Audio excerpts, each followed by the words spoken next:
Hello viewers, প্রতিদিনের মতো আপনাদের সাথে আছে আমি গোবিন্দ। আজকের ভিডিও কিভাবে মাইক্রোসফট অফিস 2010 ইনস্টল করতে হয় এবং ইনস্টলের পরে ভিতরে কিভাবে সেটিং ঠিক করতে হয়।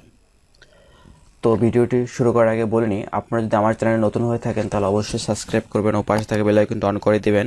আর যদি ভিডিওটি ভালো লাগে তাহলে লাইক শেয়ার কমেন্ট করতে ভুলবেন না। তো বন্ধুরা, চলুন দেখে নিই আজকের ভিডিও। প্রথমে আমাদের সেটআপ খুঁজতে হবে যে কোথায় সেটআপ আছে।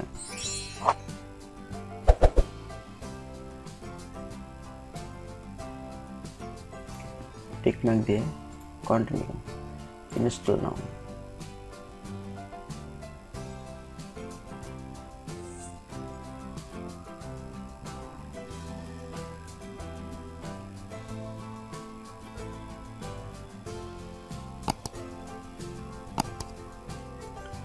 বন্ধুরা, এরকম যখন আসবে তখন ক্লোজ দিতে হবে, অনলাইন আমরা করব না।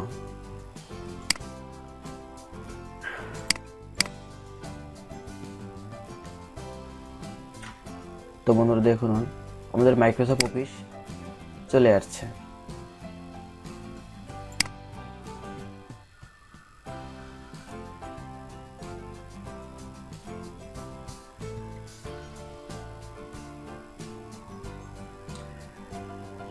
এখানে ডোন্ট দিতে হবে কারণ আমরা আপডেট চাই না।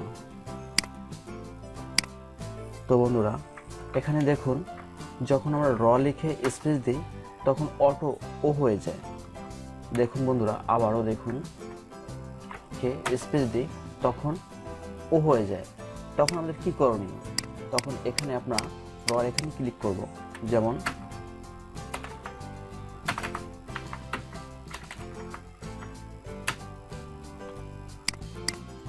এখানে একটা অপশন আছে, এই অপশনে ক্লিক করার পর এখানে নিচে যে অপশনটি আছে কন্ট্রোল অটো কারেক্ট অপশন, এখানে ক্লিক করব। তো বন্ধুরা, এরকম একটা ডায়াগ্রাম বক্স আসবে, এখানে যতগুলো টিক মার্ক আছে সবগুলো উঠিয়ে দেবেন।